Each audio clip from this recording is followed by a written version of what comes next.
Thank you for joining us today as we review the various services and supports provided by the Brain Injury Alliance of Iowa. This video will be geared towards professionals to highlight how the Brain Injury Alliance of Iowa can be of assistance to you.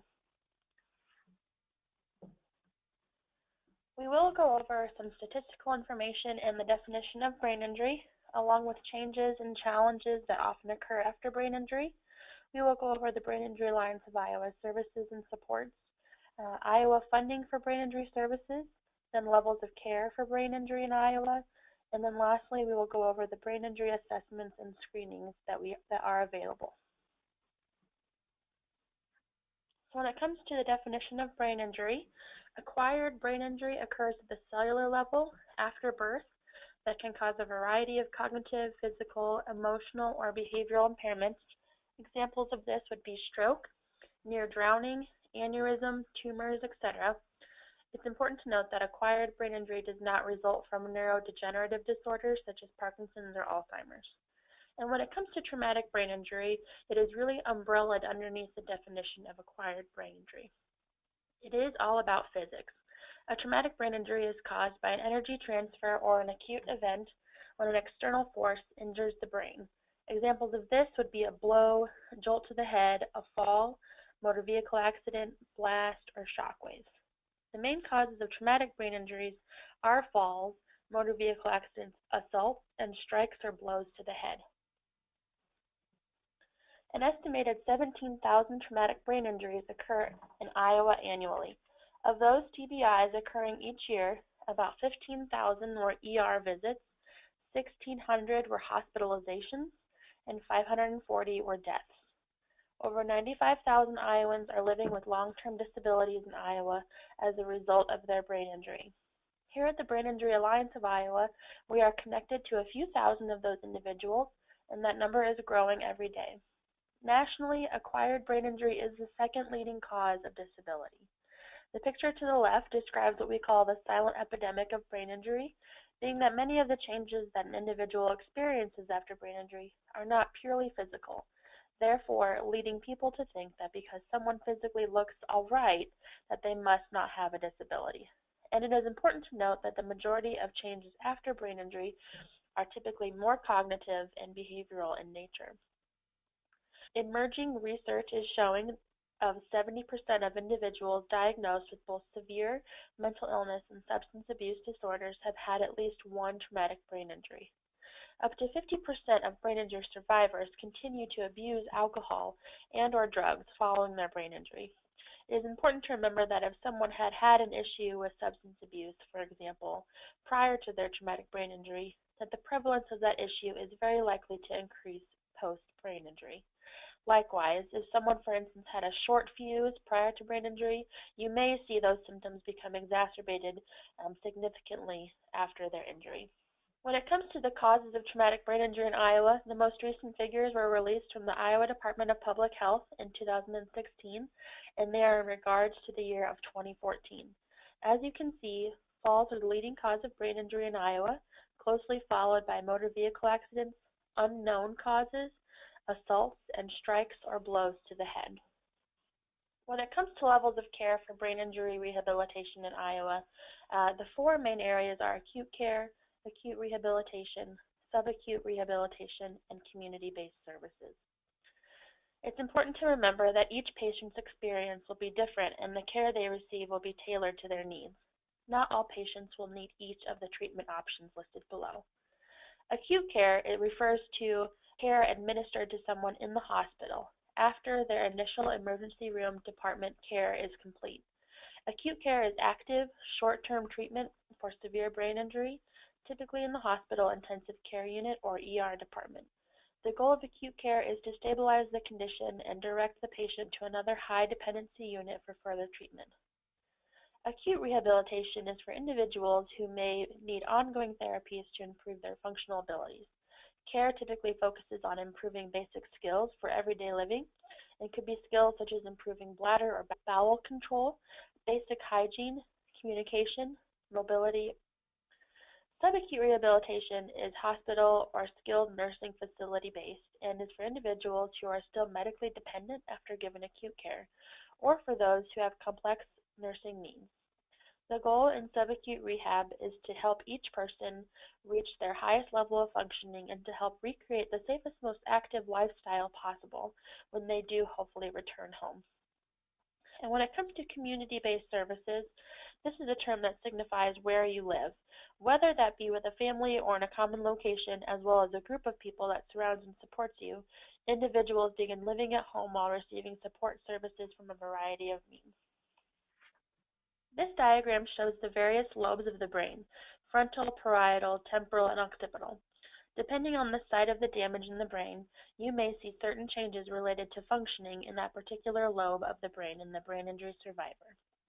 It's important to note that just because someone may, for example, receive damage in primarily their frontal lobe, that does not mean they won't exhibit necessarily changes typically associated with a different lobe of the brain. Here at the Brain Injury Alliance of Iowa, we routinely give out this information on the lobes of the brain to survivors and caregivers to help validate the changes and experiences they may have after brain injury. As you will see, the frontal lobe is responsible for what's called our executive functions, known as initiation, problem solving, judgment, inhibition of behavior, awareness of abilities or lack thereof abilities, organization, mental flexibility, speaking, and so on. Many caregivers and loved ones of a survivor will share with us that the survivor's personality is different post-brain injury. This is in large part due to the fact that how we respond, communicate, and perceive ourselves and others is much derived from the functioning of the frontal lobe. It's important to remember that when an individual experiences a brain injury, neural pathways within the brain have been damaged and/or severed, leading to a variety of different symptoms and effects. However, through patience, repetition, and tailored service plans, the brain can connect new pathways and continue to learn new skills. On the sides of our heads are our temporal lobes, which are responsible primarily for memory, hearing, understanding language, organization, or sequencing. Memory loss is one of the most common changes after brain injury. A lot of individuals will need assistance with memory aids, such as keeping all important information in one notebook, or utilizing sticky notes on their mirror to help them remind them of sequencing involved in brushing their teeth, or may need assistance with setting of alerts and reminders on their phones of appointments, for example. The yellow section of the brain highlights the parietal lobe, which is in large part where our sense of touch, differentiation of size, shape, colors, and visual spatial perception functioning lies. Many individuals after a brain injury will experience issues with driving due to impairments with visual spatial functioning, along with possibly having impairments with walking in a straight line down a hallway. Lastly, the pink area highlights the occipital lobe, which is primarily responsible for vision. If any individual was jolted forward during a motor vehicle accident, for example, their brain will likely exhibit movement jolting it forward and backward, known as coup contre coup, where the brain basically jiggles around within the skull, all the while tearing and shearing neurons and cells along the way, creating damage at both ends of the brain in which the brain was jolted. After an individual has experienced a brain injury, the survivor and their loved ones are dropped in the middle of a complex system that can be hard to navigate. This is just a short list of some systems in which an individual may be left to navigate by themselves. All the while, the survivor and loved ones alike are experiencing their own set of emotions of grief processes of the life they once had, while being forced to figure out how to move on with life after brain injury. Here at the Brain Injury Alliance of Iowa, we recognize these various systems and strive to help individuals untangle what can seem, and what sometimes often is, a mess of rules, regulations, waiting lists, and eligibility criteria. When it comes to behavioral, emotional, cognitive, and physical changes an individual may experience after a brain injury, it is important to understand that no two brain injuries are alike. If you've seen one brain injury, then you've really only seen one brain injury. There is no template for how recovery after brain injury should look.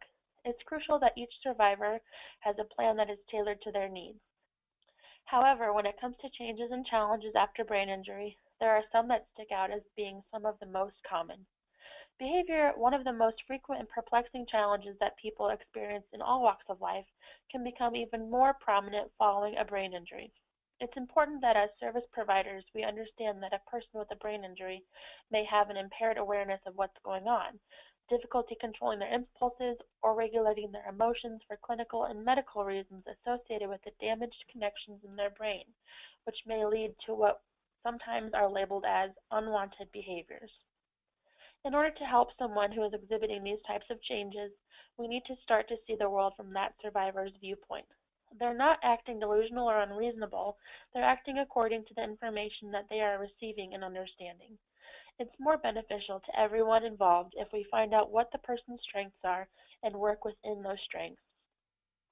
At the Brain Injury Alliance of Iowa, we would advocate for service providers to document behaviors and to write down when they happened, what happened just prior to the behavior, what kind of behavior was exhibited, and then review this on an ongoing basis to see what themes are present. Cognition is the act of knowing or thinking. It includes the ability to choose, understand, remember, and use information. After a traumatic brain injury, it is common for people to have problems with cognitive functioning. If a person has difficulty processing or remembering information, the person may behave in a way that gives the impression that he or she does not care or is unmotivated, when in all actuality, this person is just in need of more assistance in these areas. Maybe needs help with decreasing distractions in their environment, or help with focusing on one task at a time, or taking more frequent breaks throughout the day to rest their brain. Service providers can help by being patient with the person, and if they need additional time to process what we are telling them, give them that additional time. Help to limit conversations to one person at a time, and do not speak too fast or say too much at one time. When it comes to helping an individual improve memory problems, we can help them put together a structured routine of daily tasks and activities, help them organize their schedule, or select one location for keeping important documents or belongings. We can also help them devote time and attention to review and practice new information often, and be well rested and try to reduce anxiety as much as possible. After a brain injury, the nerve cells in the brain may no longer send information to each other the way they normally did. This is why people with brain injury may have changes in their physical abilities. A brain injury can cause fatigue in conditions such as seizures, spasticity, bladder, bowel, and swallowing difficulties. Some of these effects will get better quickly, while others will take time, and still others may become a lasting problem. Each person with a brain injury has a unique set of physical effects, and therefore each has their own unique pace of recovery. Physical effects may also be the cause of what we label as unwanted behaviors, when in fact the person may be experiencing a level of pain that lowers their frustration tolerance, leading him or her to act out in anger. Our team of brain injury specialists here at the Brain Injury Alliance of Iowa respond to more than 25,000 contacts with survivors, family members, caregivers, and professionals on an annual basis, and have training and the experience to help navigate complex cases. Our Neuro Resource Facilitation program is designed to provide ongoing assistance to survivors, along with caregivers and professionals that serve them, to help choose, get, and keep services and supports to help them make informed choices and meet their goals. We currently have 6 Neuro Resource Facilitators that cover the state of Iowa, based out of Sioux City, Urbandale, Waterloo, and Iowa City. We can help connect you to a variety of resources alongside brain injury, including support groups, housing resources, financial assistance, vocational programs, mental health services, and substance abuse providers. When it comes to brain injury services funding in the state of Iowa, there are 3 main options. Private pay options, which are hard for most people to afford, mental health and disability services regional funding, along with the Medicaid brain injury waiver. The number of MHDS regions funding brain injury services is increasing, and we are regularly connecting individuals to those supports. With the Medicaid brain injury waiver, individuals who qualify for Medicaid and meet the level of care for this service can receive funding for services like behavioral programming, home and vehicle modifications, pre-vocational services and career exploration services, supported employment services, supported community living services, along with transportation and case management. Now I would like to talk about what is available for brain injury screening tools for service providers. Being that as service providers, it can feel like we often work within silos, this is an opportunity for us to be reminded that if we know a little bit about what questions to ask about brain injury history, it may help us get a better picture about a person's needs. The HELP screening tool was established to give more information to better understand an individual's likelihood of having experienced a brain injury in the past. I will show the actual document on the next slide, but want to add the screening is just that, a screening, and it is not intended to be used as a diagnostic tool. So this is the HELP screening tool that we are happy to share with any service provider that would like a copy of it. As you will see, the tool asks questions related to having hit your head, if you were ever admitted to an emergency room for an injury, if the individual ever lost consciousness, was ever dazed and confused, experienced any typical problems in their daily life that are indicators of brain injury, along with if the individual has ever had any significant illnesses or sicknesses. Upon completion of a HELP screening tool with a client, if it does rise to the level of having a possible brain injury, we would be happy to connect that individual to further support and services that they may be in need of.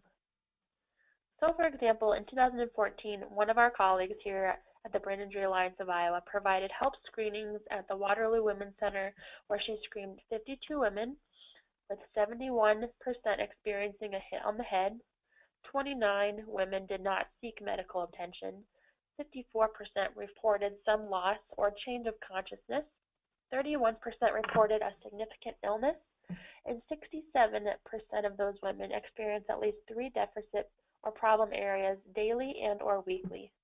Previous to these screenings being administered, only one woman self-identified as having had a TBI.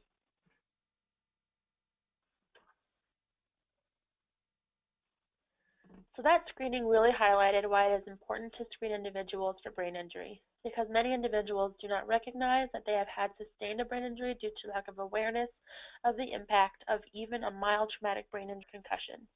If you as a service provider are interested in receiving a copy of the HELP screening tool, feel free to call or email us at the Brain Injury Alliance of Iowa, and we would be happy to share it with you. When it comes to assessments for brain injury, we want to highlight what are known as neuropsychological assessments.